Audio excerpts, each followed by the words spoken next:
Oi, boa noite.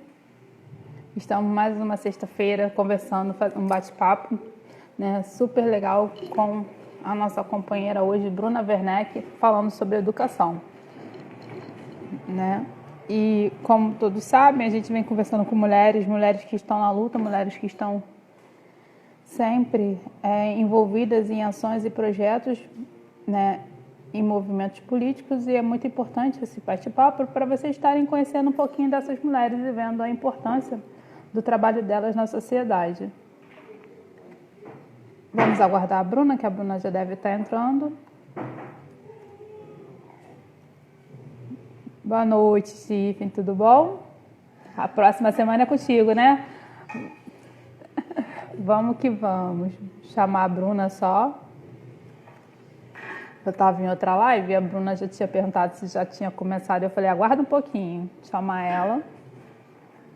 Ela deve estar entrando.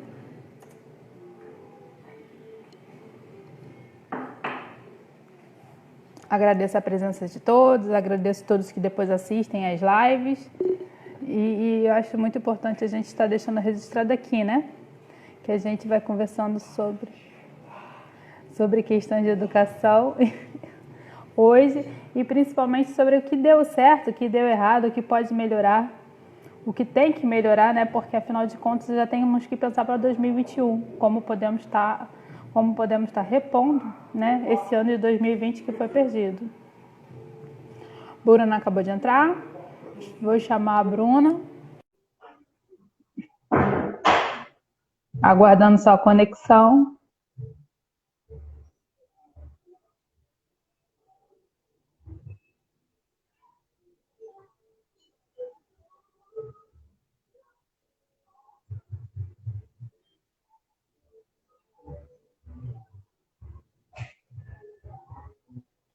Aguardando a conexão da Bruna.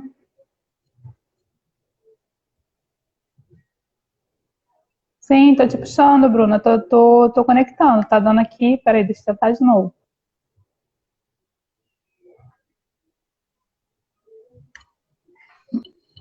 Foi, agora foi.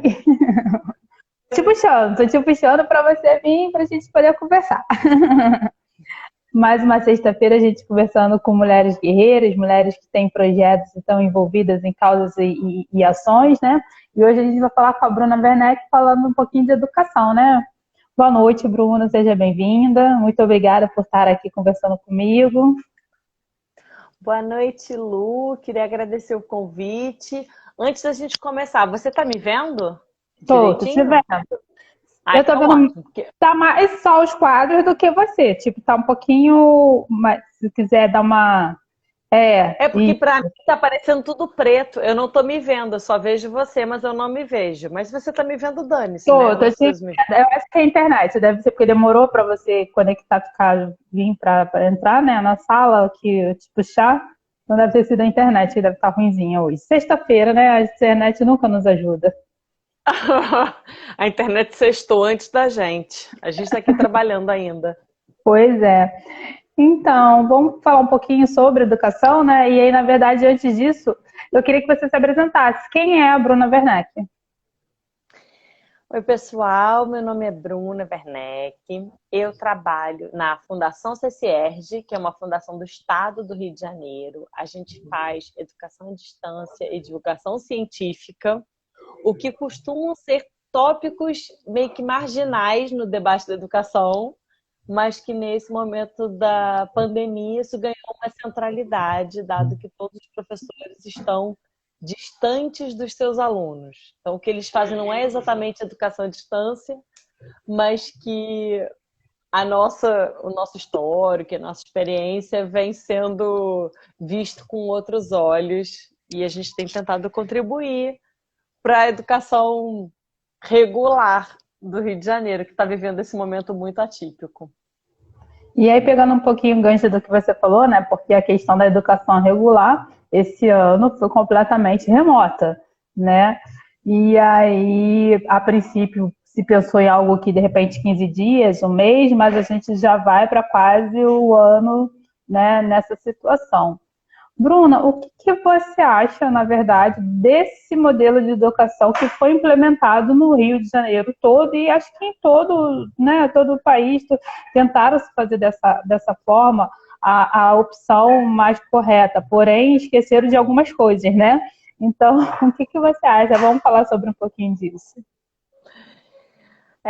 Então, vamos lá. Vai fazer 6 meses, né, que a gente está em ensino remoto. Eu lembro que eu gravei uma conversa com um amigo meu que é professor da rede municipal e ele lembrou bem que foi numa sexta-feira 13 que as aulas foram suspensas e nunca mais voltaram.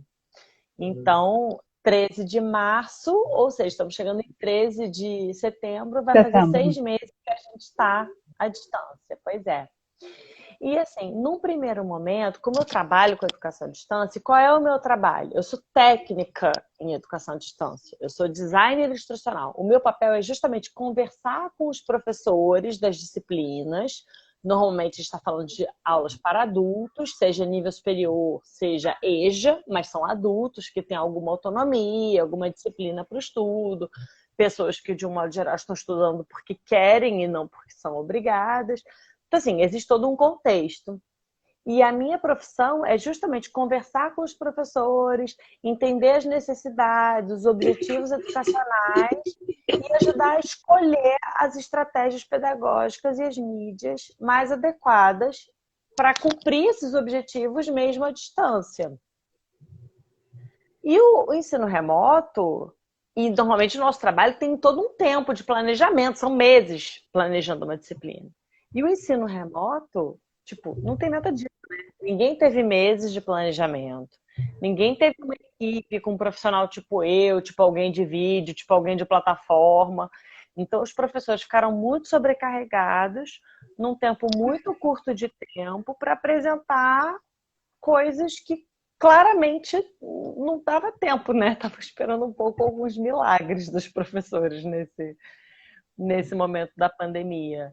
Então, assim, logo no primeiro momento eu fiquei muito nervosa, eu até abri o meu Instagram, eu nem tinha Instagram antes disso, para falar sobre isso, sobre o que é educação à distância, sobre como o que está sendo feito não é educação à distância, e o que a gente da educação à distância tem a contribuir nesse momento, porque ninguém tem como ensinar. Algumas pessoas falam de capacitação de professores, eu falei, gente, não tem quem capacite, ninguém no mundo sabe capacitar professor para tratar com uma turma de crianças de ensino fundamental à distância, porque isso não é feito em lugar nenhum. Então tá todo mundo meio que experimentando. E a primeira coisa que não foi respeitada é estabelecer um canal de comunicação confiável, né? Que quando você resolve que a solução passa por videocall e os alunos não têm acesso à internet, essa solução não soluciona nada, né? Então, acho que os problemas começaram lá atrás, quando houve uma aposta que dependia de um canal de comunicação que não estava estabelecido. E na verdade você falou uma pontinha que eu vou pegar, é porque, como você mesmo disse, você planeja para executar. E eu acho que meio que foi um pouco solto, porque o Estado agiu de uma forma, deixou os municípios agirem de outra, mas não se importou se atender a demanda, que são as crianças, né? E ainda teve a diferença que tem a questão das escolas públicas e as escolas particulares, que recebem um público totalmente diferente. Então, assim, quando se deixa muito solto, no momento que está assim, em crise, acaba se fazendo com que, na verdade, as pessoas não tenham muito um rumo adequado, né? O que aconteceu bem claro, assim, aqui no Rio de Janeiro, né, no município, porque, na verdade, disse que está tendo aula, mas não consegue atender as crianças. E aí, como é que fica? Pois é, a primeira dificuldade é essa, assim, passa por entender qual é a realidade dessas alunas, qual é a realidade dessas famílias. E isso não foi feito, entendeu? Porque a primeira coisa é esse mapeamento. E não precisa ser um estudo aprofundado, é um estudo básico, é deixar as comunidades escolares entenderem a própria realidade. Eu fiz uma live em algum momento com um professor da rede municipal lá na Paraíba, de João Pessoa. E ele falava que assim, lá eles tiveram um pouquinho mais de autonomia e algumas escolas escolheram fazer coisas na plataforma online, outras escolas escolheram ter dias, um dia específico na semana, que tinha uma distribuição de material. E eu não tenho uma resposta pronta, porque a realidade do estado do Rio de Janeiro é muito diversa. Então, me parece um pouco arrogante alguém achar que tem a solução para todos os casos.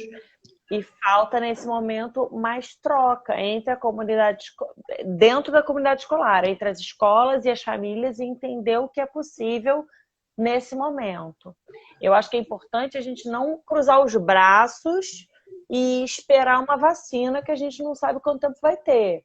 Nós que somos defensores do direito à educação, a gente tem que entender o que é educação, né? Que não é necessariamente cumprir aquele conteúdo programático específico. Tem muitas coisas, crianças se desenvolvem em um ano.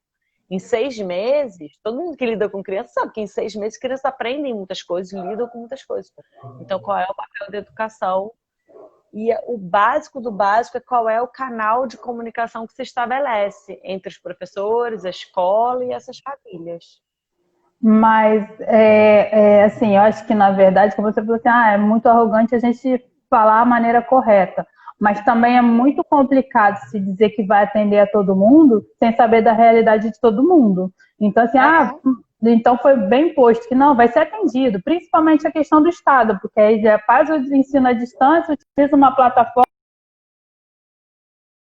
Quem são os alunos que acessam?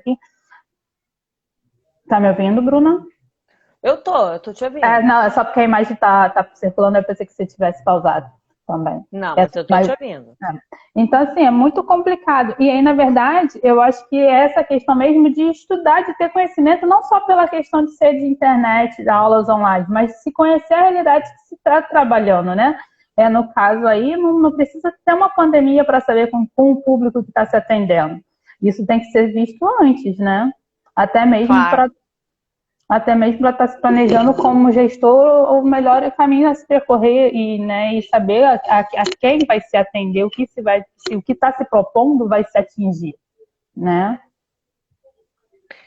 Sim, com certeza, assim, eu sempre converso sobre, né, esse ano é muito doido, porque esse ano seria o ano para implementar a Base Nacional Comum Curricular.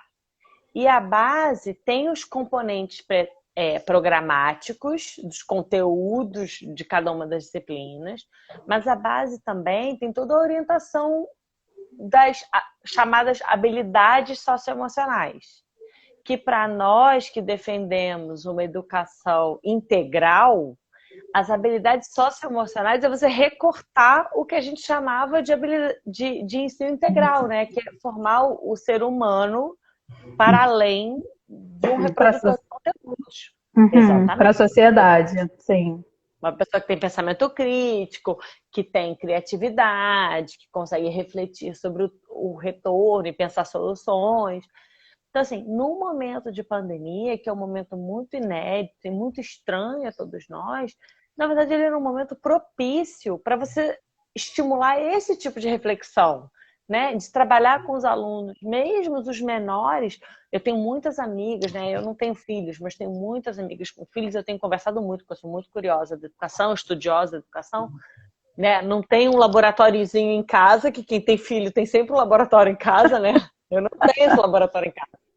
Mas fico trocando com as outras pessoas e eu percebo que as crianças sentem, elas sabem que tem alguma coisa estranha, elas sabem que elas não estão indo para a escola. Existe o medo da morte, existe o medo de se contaminar. Então, eu acho que esse papel, dentro do que a gente chama de educação integral, que é ensinar as crianças como lidar com isso. E mesmo a questão dos conteúdos programáticos, você tem como ensinar a partir do que a criança tem em casa. Um dos exemplos que eu sempre dou é: vamos ensinar unidades de medida. Tá bom, pega a sala da sua casa, mede em palmos e mede em passos. E você vai ver que você consegue medir o mesmo espaço de diferentes formas. Exatamente. Sim. Então, assim, mas não teve nem tempo dos professores se reorganizarem e entender como dar aula nesse outro contexto.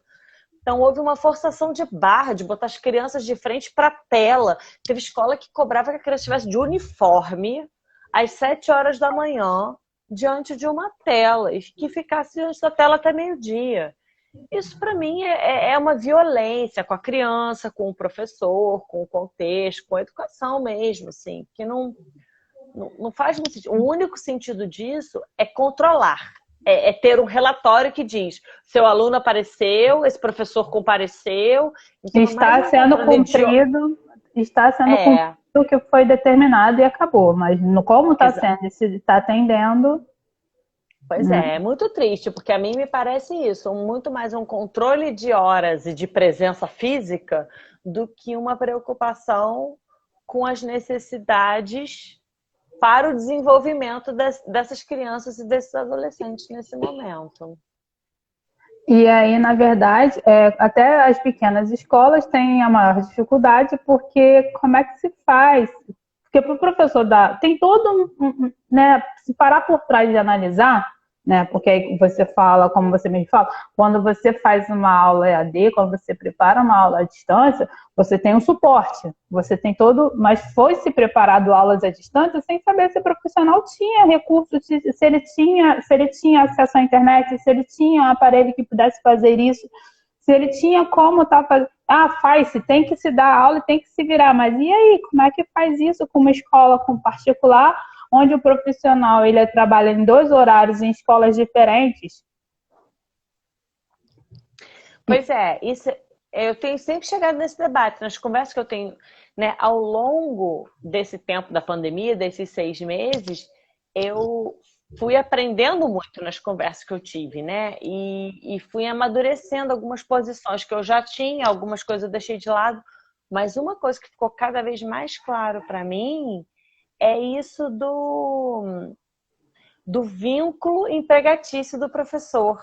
Então, o professor que ele é pago pela hora em sala de aula, ele não tem como estar disponível para se reinventar para aquela comunidade escolar. Ele está limitado nas possibilidades que ele mesmo tem.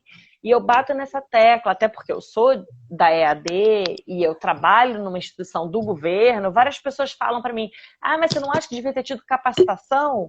Eu falo: tá, gente, eu posso compartilhar com vocês o que eu sei e eu estou sempre disponível. Qualquer um que quiser pode me achar na internet, me procurar, porque eu estou sempre disponível, porque é um assunto que me interessa e eu acho importante. Mas, assim, eu não acho que é uma questão de capacitar, porque eu acho todo mundo capaz, acho que esses professores são capazes de dar aula à distância. É uma questão de se reencontrar nesse novo espaço. Porque você tem uma dinâmica, uma diária. Você está há 30 anos em sala de aula, há 20 anos, há 10 anos, há 5 anos em sala de aula, você está acostumado com certas rotinas. Na hora que vai para o virtual, as rotinas são outras. Não quer dizer que vocês sejam incapazes e que precisam de ser capacitados para isso. Só precisa se acostumar com essa outra relação. E eu acho, assim, então são 2 coisas que eu tenho batido na tecla. A questão do vínculo empregatício do professor, porque se você está distribuído em 5 escolas, você está atendendo a 5 gestores diferentes, 5 expectativas diferentes, você não consegue se concentrar em nenhuma delas devidamente. E é uma coisa que em outros países que a gente adora olhar lá para fora e achar lindo, isso não existe em outros países. O profissional se dedica, pois é. Exatamente. Em outros países, a escola é sempre em tempo integral e o professor é só de uma escola. Então, isso que acontece aqui é muito atípico. E eu faço questão de frisar isso. A gente normaliza umas coisas, cara, isso não é normal. Onde a educação dá certo, ela não é feita dessa forma. Até... E a outra questão que eu acho é a questão da internet, né? Que em 2014 teve o Marco Civil da Internet que estabeleceu como um direito e até hoje isso é tratado como um artigo de luxo. Que é o principal ponto, porque na verdade o cara poderia ter altas habilidades, desenvolver altas aulas para passar, mas se ele não tem acesso à internet diariamente, e na verdade assim, 8 horas por dia, né? Porque turno da manhã, turno da tarde. Então, né? Como é que fica todo esse procedimento? Com as aulas dele, elas não iriam online, não iriam ser repassadas. Então, é uma situação a qual não por mais que se pense, por mais que se ache o ideal, nunca vai ser ideal, porque cada local tem a sua demanda, tem a sua peculiaridade, e porque, na verdade, precisa olhar para o todo, não só para aquilo que se, né, aquela escola ali deu certo, então vai dar certo em todas as outras. Não, não vai, porque na verdade particular é uma coisa, pública é outra, tem todo esse diferencial. E como você falou, a questão do Marco Civil é a questão da internet. O acesso à internet era para todos, né? E a gente está em 2020 e a gente vai esperar mais quanto tempo para isso acontecer? Pois é, e essa questão da internet eu acho muito curioso, eu sempre lembro que, assim, a internet, principalmente a telefonia celular, né, o 3G, 4G, 5G, como é que chega no nosso celular, né? É onda do espectro eletromagnético, assim como a onda da TV aberta, assim como da rádio FM ou da rádio AM. Então, se a rádio FM e a rádio AM e a TV aberta são gratuitas, só depende de você ter o seu dispositivo para receber, por que a da internet não é? Né? Isso mostra uma mudança na ideologia das políticas das telecomunicações, que lá nos tempos do rádio e da TV existia um entendimento de que era importante o povo ter acesso e que tinha que ser de graça, bastava conseguir comprar o aparelho. Hoje em dia, isso está atrelado a você ter uma assinatura. Então, da mesma forma que a gente tem a TV aberta e a gente tem a TV fechada, não tem por que a gente não ter... Hoje em dia, a internet 3G, gente, 3G é internet, é tecnologia velha. E, no entanto, é suficiente para você fazer reunião no Zoom, para fazer uma live. Então, não tem por que a internet 3G não ser gratuita e a 4G você paga, por exemplo. Então, esse é o tipo de política que eu não estou vendo ninguém pautando e que faria toda a diferença, não só na educação, mas para os empreendedores, para as pessoas que estão procurando emprego, para quem precisa pedir auxílio emergencial e que também depende do aplicativo. Entendeu? Então, toda a nossa sociedade depende desse tipo de estratégia. E eu não... Quanto mais eu olho, eu estou para ver alguém me explicar por que o 3G porque tem que ser pago ainda, e não igual a rádio AM ou FM, que é de graça. E aí, na verdade, a gente sabe que é por isso que eu falo muito, né? Faz-se muitas leis, faz-se muitas, mas falta-se a execução delas, falta-se o comprometimento em pôr-las em prática, e falta principalmente pôr em prática por causa do povo, porque é necessidade. O cara lá ele não precisa de uma 3G, ele não tem a melhor internet no celular dele, então não está nem aí. Mas quando foi necessário, que foi agora em pandemia que ficou, se todos tivessem, né, o acesso, não teria complicado o projeto idealizado por ele. Não teria ido água abaixo, porque foi água abaixo, porque a gente sabe que não atendeu o projeto idealizado por ele. Então, assim, sempre a gente fica refém do que eles fazem, né? Mas eles mesmos acabam dando tiro no próprio pé, porque às vezes eles precisam do que é aquilo lá que eles escreveram e disseram e não cumpriram, né? É uma questão, por exemplo, essa da própria educação, como você falou, a nossa pauta, né, dela ser integral, a nossa luta, né, ser uma educação integral, e aí a gente não estaria rodando, né, atrás do rabo com as crianças na rua, com as crianças no crime, com as crianças... Então, assim, vários problemas nossos seriam minimizados e a gente não estaria hoje vivendo na sociedade que a gente vive tão caótica. O que eu acho muito doido dessa história toda é isso, assim, que existem pautas muito antigas e soluções que já foram apresentadas, e porque a gente ficou empurrando com a barriga para implementar, na hora da emergência, que é o que a gente está vivendo, essa crise sanitária, elas estouram na nossa cara. Então, a educação integral, a educação em tempo integral, o direito à internet, uma condição digna para os professores e um vínculo empregatício que dê um mínimo de estabilidade que ele possa se dedicar a uma única comunidade escolar. Exato. Então, tudo isso que são demandas muito... Ou são coisas que já estão estabelecidas em lei, ou são pautas muito antigas dos professores, dos movimentos de educação. Na hora que o bicho aperta, você vê, caraca, a gente está falando só séculos. Se essas coisas já estivessem no lugar, ia ser muito mais fácil lidar com o imprevisto, porque a questão da pandemia, isso é imprevisto mesmo. Ensinar crianças de 5, 6, 7, 8 anos à distância, ninguém estava prevendo isso. E eu falo isso com muito conhecimento de causa, porque eu sou da educação à distância, sou estudiosa disso, eu trabalho com isso, e ninguém estava pensando em estratégias de como ensinar crianças do ensino fundamental 1 ou 2 à distância. Mas imagina eu ensinar crianças especiais a ficarem sentadas, paradas, quietas e vamos focar, como foco. E são crianças pequenas, então assim, é o que eu falo, sabe? É muito deixar para cima da hora, né? E as coisas apertarem, e aí quem sofre sempre somos mais vulneráveis e a sociedade, que eu sempre pago por essa situação. Sim, são sempre, a corda sempre estoura do mesmo lado, né? E aí é isso, porque aí você começa a somar as questões que são novas, como educar essas crianças à distância, com as questões que são muito antigas, de falta de acesso à internet, de falta de uma habitação, uma casa decente, com um espaço para estudo, bem ventilada, com uma mesa e iluminação adequada, né? E a gente vai chegar até na questão da água, que tem, né? A gente, no estado do Rio de Janeiro, existem muitos lugares que não tem água encanada todos os dias. Então, enfim, o problema é quando a gente não lida com os problemas que estão presentes, quando surge a emergência, as coisas só se somam. Mas, e aí fica muito claro que se o básico tivesse sido resolvido, aí era só a questão emergencial mesmo. O problema é que o emergencial escancarou questões estruturais que não estavam resolvidos. Não é só com a emergência que a gente está lidando. A gente está lidando com o que estava posto.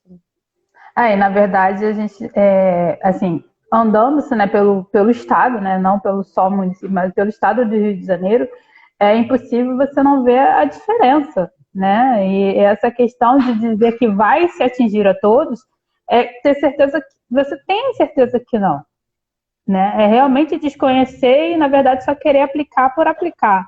E responder a demanda do MEC que, por dizer que está cumprindo, mas no final viu-se que não estava. E aí, como é que vai ser para o ano de 2021? O que já estão pensando com como vai ser a reposição? Porque agora não adianta mais chorar, né, o que já derramou. Agora a gente tem que tentar pensar em políticas, né, que solucionem os problemas que a gente teve esse ano e que atinjam a todos. Então, assim, o que a gente pode estar melhorando, né, deve estar fazendo para melhorar?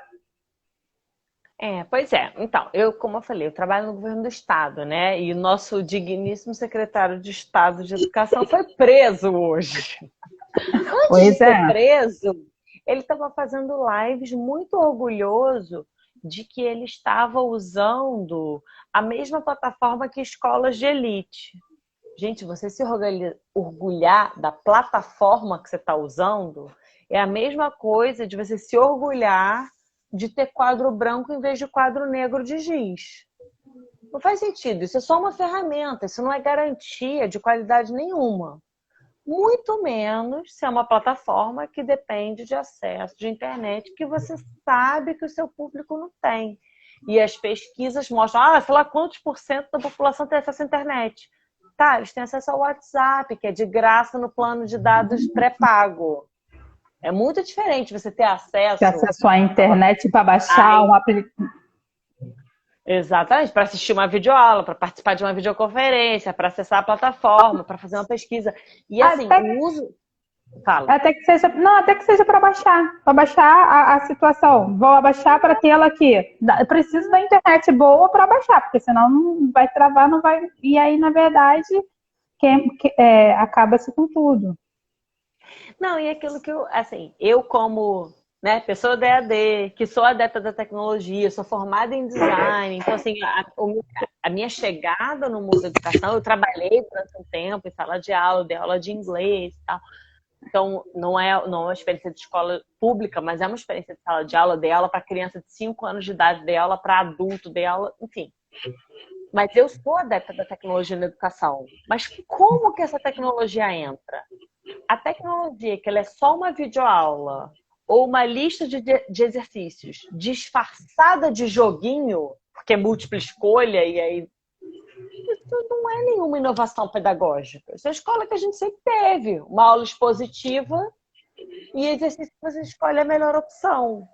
Não tem nada de novo nisso. O que tem de novo na tecnologia, né? O que faz falta hoje em dia? As pessoas entenderem o que é fake news ou não. Então é importante que o aluno tenha não só acesso à plataforma da escola, mas que você estimule que ele faça pesquisas e que se debata por que certo site é confiável e coisas que você recebe por Zap sem assinatura nenhuma não são confiáveis. Então, essa coisa do acesso à internet é o novo ter acesso à biblioteca. Da mesma forma que você você conseguir discernir no mundo de informações que você é bombardeado, como ler essas informações, como ver quando um gráfico está distorcido, quando as pessoas dizem que uma coisa é 90% de outra, mas a coisa é Ou desenhada. desenhada no... O a Fora de conta não proporção. bate. A conta não bate. Esse é o tipo de coisa que é muito importante na educação do século XXI. E que a tecnologia tem muito a agregar e ajudar e mostrar inúmeros exemplos, bons e ruins. Então, a partir do momento que você limita, por exemplo, em alguns estados a gente tem visto as soluções de aula pela internet. Algumas iniciativas do terceiro setor estão pregando aula por WhatsApp. Melhor do que nada, tudo é. Tudo é melhor do que nada. Agora, por que a gente vai condenar os alunos do ensino público a uma tecnologia da década de 70, que é a TV, em vez de dar a eles acesso à tecnologia do século XXI, que é a internet, que é interativo, que é de produção, pedir que eles... Então, assim, eu acho que nesse momento as políticas educacionais têm que estar muito amarradas com as políticas de telecomunicações. Eu não vejo outro caminho. Não vejo outro caminho. E, de novo, não é só para a educação. É para os empreendedores, para as pessoas que estão procurando vaga, para as pessoas que precisam dar auxílio nas coisas do governo. Tudo é no aplicativo. Tudo depende da internet. E, na verdade, pensar que para 2021 a criança não vai poder ficar na escola o dia inteiro para repor aquilo que ela perdeu em 2020. Né? Então, de alguma forma, isso vai ter que ser implementado à distância. Né? Não adianta você pegar, dar uma apostila, um bloquinho com várias atividades e vai lá repor. Né? Não é assim que vai funcionar. Então, o ideal é que se fosse pensado já da implementação, pelo menos de uma internet básica para essas crianças terem acesso, né? Porque aí você colocaria vídeos, aulas mais dinâmicas, mais voltadas para aquela atividade e, na verdade, ele tendo acesso à informação, sem ser, muitas das vezes, eu já vi aula através de formulário. Ah, tá aí na internet, beleza, ela abre, beleza, mas é formulário. A prova do Rio foi um formulário, entendeu? E aí... Pois é, na verdade, o ideal nesse momento seria o oposto disso. Seria botar as crianças para produzirem. A gente sabe que no Brasil muitas crianças e adolescentes têm déficit de leitura, déficit de escrita. Vamos fazer um diário da quarentena e cada um lidar com como está se sentindo, como não está se sentindo, compartilhar uns com os outros. Porque a internet, qual é a grande diferença desse meio de comunicação, internet, em relação da TV? A TV, você só recebe, você não devolve para a televisão. Não troca. Permite a troca. Permite que você escreva para o seu colega, permite que você tire uma fotografia do desenho que você fez, dependendo do tipo de aplicativo que você tem. E aí eu vou até falar das escolas de elite, em que o acesso não é um pouco, em que as crianças todas têm computadores, tablets, celulares, sei lá mais o quê. Existem 1 milhão de aplicativos que elas poderiam estar fazendo vídeos sobre determinado assunto, linhas do tempo interativas sobre determinado assunto. Existem sites que proporcionam tudo isso e que requer que a criança produza, que ela pense, que ela analise e que ela entregue um trabalho. E que os outros vejam, que eles compartilhem entre si. Né? De novo, na época que eu dava aula de inglês, eu me lembro uma vez que a gente fez um projeto que foi muito interessante, que foi ensinar a coisa do contáveis e não contáveis em inglês. E na lição do livro, eles usavam essa coisa do contáveis e não contáveis para falar de alimentos. Tem alimentos que você conta, né? Que é uma cenoura, tem coisas que são não contáveis. É um tanto de água, um pouco de sal, esse tipo de coisa. E a gente fez um projeto, na época da escola que eu trabalhava, que a gente pediu para os alunos ensinarem uma receita. Quem quisesse podia ensinar na sala, mas quem quisesse podia fazer em casa. E fazer um vídeo, como se fosse um MasterChef. Algumas crianças foram uma loucura e fizeram um mega evento, preparando. E assim, e para você fazer um vídeo sobre o que quer que seja, requer que você pense, requer que você planeje, requer que você decore, conta assim, na época era inclusive numa língua que pesquise a receita. Na época era uma língua que não é a delas, então como eu falo isso, aquilo, pro outro. Então, assim, a tecnologia, ela permite todos esses tipos de... E isso é educação, gente. Isso é o ápice da educação, a meu ver. Então, você usar a tecnologia só para passar videoaula e cobrar questionário, dá muito pouco. Se você perde muito não estando numa sala, que você perde muito, eu nunca vou dizer que é a mesma coisa. Mas você tem como ganhar em outro lado. E eu não estou vendo esse ganho. Nem nas escolas de elite. É muito raro você ver uma abordagem pedagógica que tire o melhor do que a tecnologia tem a oferecer. O que eu estou vendo é uma transplantação desse momento. Tipo, liga a câmera, liga o Zoom, todo mundo com o microfone fechado, o professor dá uma aula expositiva. Isso, para mim, não faz o menor sentido. Você botar crianças diante de uma tela durante 5 horas caladas, ouvindo aula. Isso não faz sentido para mim. O pior, Bruna, que eu acho, que eu vejo assim, é que você fala, né? Mas assim, se a gente for parar para pensar, é que cada um está fazendo de uma forma diferente. E aí, na verdade, né, se o tradicional fazer do mesmo jeito na sala de aula é ruim, cada um também fazer de qualquer jeito, do jeito que é complicado demais. Ele está aprendendo. Mas a questão não todos estão tendo acesso, todos é informação, a gente sabe que a criança sempre aprende, mas como? Não é de qualquer forma, não é de qualquer maneira. Tem que ter uma relevância, tem que ter uma importância. Afinal de contas, a criança que está lá do outro lado também está passando por um processo complicado, ela está presa dentro de casa, muitas das vezes ela não foi à rua esse tempo todo, entendeu? Então, assim, não adianta só falar e botar a criança parada lá para ficar assistindo.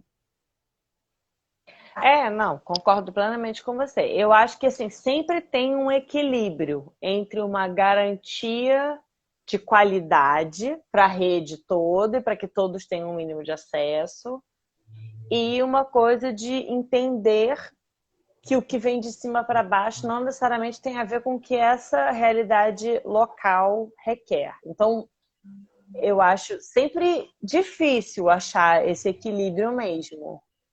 Mas eu acho que ele é encontrado, tem muito a ver com o que a gente falou lá no início, que é dos vínculos dos professores, da disponibilidade que você tem para lidar, com a disponibilidade que os pais têm, porque a verdade é que enquanto né, a criança ela é educada por quem? Os pais, os professores não, mas assim, os profissionais da escola, que não são só os professores.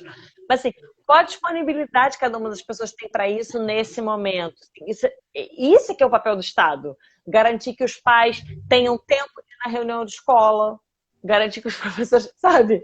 Esse que é o papel das estruturas e da gestão escolar, assim, viabilizar essas conversas para orientar e viabilizar a educação as estratégias mais adequadas para aquela comunidade escolar. Mas você abriu aí uma parte que eu achei muito interessante, que na verdade eu penso bastante, é sobre essa questão, o papel dos pais. Porque aí, muitas das vezes eles transferem esse papel de educar para a escola. E agora, com esse tempo todo em casa, acho que né, a criança nunca ficou tanto em casa quanto foi nessa época, né? As férias já foram maiores, mas nunca ficou-se tanto em casa. E aí você parar para pensar, transferiu-se inverteu-se, né? Os pais perceberam como era criança, então fez aquela... Acho que levou eles a refletirem um pouco mais sobre isso também. A importância deles estarem junto com as crianças na escola, porque acompanhando o seu filho faz toda a diferença na vida da criança e do trabalho do professor, né? Eu espero que agora, depois disso tudo, isso mude também, esse modo de ver, né? Sem dúvida, porque assim, hoje em dia, quem pensa em ter filho, ninguém pensa, vou ter filho e vou ser 100% responsável pela educação dessa criança o tempo todo, 24 horas por dia, 7 dias por semana, né? Todo mundo, quando planeja ter filho, já planeja sabendo que existe essa instituição chamada escola que vai te ajudar nesse processo de educar o filho. E aí varia de família para família o quanto que ela quer delegar para a escola ou não, mas ninguém, ou são raríssimas as famílias que querem dar conta disso sozinho. E aí nesse momento fica mais evidente como que às vezes a relação passa a ser um pouco de clientela. Eu vi que entrou aqui na nossa live a Tatiana Tabak, que é uma amiga minha com quem eu tenho muitas conversas sobre esse assunto. Que é isso, assim, algumas famílias que simplesmente delegam e pronto. E algumas famílias que têm uma relação, e a gente viu muito isso na pandemia, né? Tipo, se eu tenho que cuidar do meu próprio filho, eu não vou pagar a mensalidade completa. Oi! Não tem a ver, tipo, os professores trabalham mais do que o normal para dar conta desse momento. Pois é, e aí como é que fica toda essa situação? Teve muitas escolas que fecharam, principalmente creches, né? A Ida tá botando a escola na depósito, mas assim, quando você pensa que também não é obrigatório, eles vão lá e tiram as crianças da creche e deixam e aquela escola fecha. E aí, assim, não tem nem o compromisso, o comprometimento com aquela pessoa que estava ali cuidando do seu filho, que é o seu bem mais precioso. Né? E que você vai precisar dela daqui a pouco de novo, né? Sim, a gente entende que tem situações, né? Perdeu o emprego, não sei o que, tirou, beleza, chegou lá e justificou, mas tem casos que a gente sabe que não é por isso. Não, ele vai ficar em casa mesmo, eu vou pegar, entendeu? Então é muito complicado. Exato, é muito complicado. Mas eu acho que tudo passa por isso, assim, as pessoas, eu acho que passa pela questão dos vínculos empregatícios dos professores, porque a gente está falando dos professores, mas também dos pais, que às vezes são submetidos a regime de trabalho, assim. O Rodrigo falou, falta empatia dos pais, né? Muita. Falta uma relação de parceria, porque se os pais e as escolas são ambos responsáveis pela criação dessas crianças, tinha que ter mais clareza do cara, aconteceu isso, chegou um vírus, uma pandemia, como que a gente vai lidar com isso nesse momento? Mas ficam os pais numa cobrança, as escolas querendo mostrar que está tudo sob controle, principalmente os particulares, né, porque querem continuar cobrando mensalidade. Então, elas também não dão muita abertura para conversar com os pais sobre como a gente vai fazer. Elas querem demonstrar uma eficiência e um... Eu sei como faz. Gente, ninguém sabe como faz. Ninguém sabia em abril. Agora talvez saiba um pouquinho mais, mas ninguém sabia, gente. Ninguém sabia como fazer com milhões de crianças em casa. Tipo, ninguém estava preparado para isso. E faltou essa troca, esse momento do, gente, então, vamos rever aqui quais são o que é de fato essencial na educação desses serizinhos de 3, 4, 5, 6, 12, 15 anos e vamos focar no que é essencial? Não, teve uma coisa assim, o que é fácil da gente manter? É fácil do ponto de vista de gestão, né? Não do ponto de vista do professor, mas é fácil a gente transformar em aula online. Isso não é bom para ninguém, não é bom para o professor, não é bom para o aluno, não é bom para ninguém. Muito mais trabalhoso, muito mais cansativo e para os dois lados, né? Para a criança, porque às vezes o professor passa a aula que ele vai dar no dia seguinte, então a criança antes tem que fazer a aula, na hora corrige a aula, isso fica um estresse, gera um estresse muitas das vezes. Para o professor, que ele tem que pensar naquela aula, tem que às vezes gravar ou buscar um vídeo ou fazer alguma coisa para aquela aula, no horário que ele, às vezes de manhã ele está para uma escola, de tarde ele está para outra. Então é tudo. Não, e deixa de atender aquela coisa básica de fazer os alunos conversarem uns com os outros. Deixa de dar uma tarefa e deixa eles se virarem. Crianças de Fundamental 2, por exemplo, já tem alguma maturidade, né? Dali para cima. Gente, dá a tarefa. vai orientando, vai tirando dúvida, vai cobrando que aprofunde, vai cobrando que conserte, mas deixa as crianças. A história que eu falei da medida, bota uma criança para medir a casa inteira em palmo, gente, deixa ela longe da tela, só medindo parede em palmo, depois só medindo a parede em passos. Isso foi a ideia dessa minha amiga tá aparecendo aqui. Não, Ela só sim. Mas e você falou assim, me fez lembrar também, por exemplo, uma coisa que aconteceu logo no início do meu filho, acho que 1 mês e meio, ou alguma coisa assim, que ele foi começar a ter uma ou outra aula em vídeo, né? E aí, na verdade, assim, em vídeo, no sentido de ver o coleguinha, porque ele ficou 1 mês e pouco sem ver ninguém. Então ele, a própria criança de 7 anos, já estava surtando, porque ele não via nenhum coleguinha, não conversava, só via gente o dia inteiro. No primeira semana muito bom, não sei o quê, mas 1 mês e meio ele já não aguentava mais. Entendeu? Então, assim, como essa aula está sendo feita, tudo isso tem que ser pensado. Está tendo a interação entre eles estão conversando, eles estão tendo diálogo, eles estão produzindo junto. Tudo isso é muito importante, né? Então tem que ser pensado. E aí é o que a gente tem que se pensar para 2021, como a gente pode melhorar isso, porque enquanto não se tiver vacina, a escola não tem que abrir, não adianta, que a gente sabe disso, entendeu? Vai ser todo um processo. E como se repor. Enquanto não se tem vacina, pensar nisso e como se repor o que se perdeu esse ano, né? E a questão é essa, assim, a internet, a tecnologia que nós temos hoje, em 2020, ela permite muito mais do que o que vem sendo feito. Então, houve uma tentativa de vamos cumprir o que estava programado e não, tipo, o que esse momento pede em termos de desenvolvimento da criança, de acolher medos. Muitas dessas crianças, gente, perderam gente na família.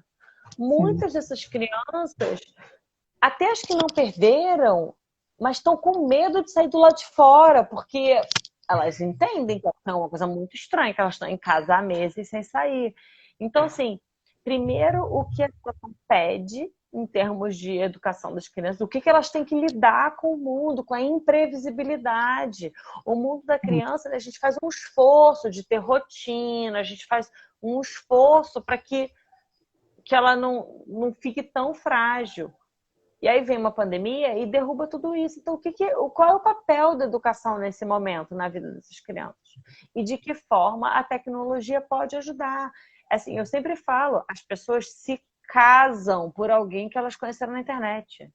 Elas mudam de cidade e de país por um relacionamento que se estabeleceu pela internet. Então, claro, a educação não é uma relação entre dois adultos que se casam. Óbvio, não é isso que eu estou dizendo. Mas eu estou dizendo que ela permite muito mais do que assistir uma videoaula, gente. Ela permite a troca significativa entre pessoas. Ela permite diminuir as distâncias. Se você permite que as pessoas falem entre si, que elas compartilhem o que estão sentindo umas com as outras. A internet é um espaço de encontro. Muitas pessoas se sentem mais acolhidas em comunidades virtuais do que elas se sentem na vida física delas. Então, o que é possível, é possível. A questão é como trabalhar estratégias pedagógicas para fomentar esse tipo de acolhimento e sentimento mesmo nesse momento. É bem isso, né? Eu acho que a gente falou, assim, bem tudo, né? É fazer o que se foi dito lá atrás, né? Em 2014 foi pensado e até hoje não foi posto na prática, né? É mudar essa questão de visão generalizada e começar a priorizar, né? Em relação à diferenciação de escolas públicas, particulares, municípios são diferentes e começar, né? Mas tentar executar a coisa de uma forma que se atinja a todos, só se dará possível se a gente começar com essa questão de fazer o que sempre se propôs, né? Se planejou. Buscar mesmo pôr na prática essa questão da internet, acesso a todos, essa questão de meios, né? Não é comprar tablet para todo mundo, não é comprar celular para todo mundo, mas é dar pelo menos acesso à internet a todo mundo. E aí ele vai com o irmão, do pai, da mãe, do coleguinha, né?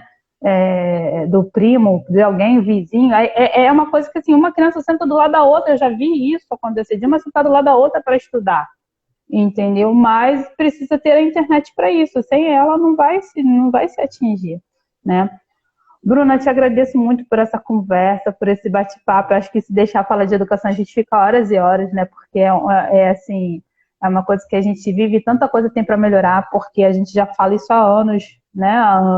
Antecessores a nós falaram e a gente continua falando e não muda, né? No Brasil parece que, como você falou, tem sempre a referência lá de fora, mas eles não utilizam a referência lá de fora aqui para dentro, né? Infelizmente. Te agradeço muito por essa conversa, por esse bate-papo. E aí, se você quiser falar mais um pouquinho, tem pessoal aí também agradeço que está sempre com a gente acompanhando, que vê depois, né? Eu não sei mandar carinha, coração, nada disso, gente, me perdoa, estou muito básica. É muito recurso, mas é só a Bruna que é a profissional da parada. Não, eu quero mandar, eu vou fazer igual a Xuxa, eu quero dar beijo para minha mãe e pro meu pai para você. Eu já vi a Tati aqui, a Diana acabou de mandar mensagem, são umas amigas minhas que apareceram aqui ao longo da live. Teve mais gente, mas que agora eu já não sei mais, não sei nem não. Mas eu queria agradecer o convite, Lu, como você falou. Se quiser falar de educação, eu estou sempre disponível, posso ficar a vida inteira falando. Então, quem estiver por aí, que se quiserem me adicionar, trocar ideia, estou sempre disponível para falar sobre isso, porque eu acho que essa tentativa de replicar virtualmente o que a gente faz presencialmente é que está nos empacando um pouco. E eu acho que a gente tem que entender um pouco esse novo momento. Até alguém que falou, mas os pais querem o conteúdo. Eu não estou falando de não dar o conteúdo, estou falando de dar o conteúdo de uma outra forma, de botar o aluno para pesquisar. Em vez de você dar toda a aula e todas as informações que o aluno precisa, manda ele pesquisar na internet. Se você tem acesso à internet, manda ele pesquisar. E aí depois, quando ele trouxer de volta, você fala, mas de onde você tirou isso? Mas por que você acha que esse lugar está falando a verdade? Se qualquer um pode escrever qualquer coisa na internet. E aí a gente debate fonte. Debate o que é. Se você acha a mesma informação em sei lá quantos sites diferentes, sites renomados, então dá para confiar. Se você só viu isso em um lugar, num site meio esquisito, vamos tentar achar isso em outro lugar. Eu acho que isso faz parte do educar no século XXI. Não tem a ver com abrir mão do conteúdo, tem a ver com de que forma você chega nele. Então, eu queria só dar essa resposta, porque teve esse comentário aqui. Mas, enfim, é isso, a educação, graças a Deus, é uma questão sempre em aberto, porque o mundo está sempre mudando, então as necessidades educacionais vão sempre mudando também. Mas pena que a gente tem, às vezes está sempre falando do passado, né? Porque tem coisas que deveriam ter mudado e até hoje não mudaram. Infelizmente tem essa questão também, né? Tem. Fato. Muito triste. Muito elas triste. cobram o preço nesse momento, né? Sim, é muito triste que elas batem na porta e, na verdade, se a gente já tivesse evoluído, né, nada disso estaria acontecendo. Então, assim, é importante repensar na internet para todos, na educação integral, no professor, do profissional para uma escola só, né, porque, na verdade, ele não tem como fazer 50 milhões de jornadas e aí acaba não sendo de qualidade, mas acaba ele se esgotando e aí não sendo um profissional que vai durar muito tempo. Esse é o pior ponto, entendeu? Porque ele acaba se esgotando. E é bem isso mesmo. Mas vamos que vamos. Bruna, agradeço muito. Uma boa noite a todos. Sexta-feira que vem tem mais uma conversa. E a gente vai, assim, tocando-se embora com o Monteiro. Afinal de contas, a gente precisa falar sobre muitas coisas e muitos assuntos sobre mulheres guerreiras e empoderadas, como a Bruna, que está aqui conosco hoje. Bruna, obrigada. Beijinho. Bom final de semana. Obrigada, Lu, pelo convite. Bom final de semana a todos. Um beijo grande. Beijo. Tchau, tchau.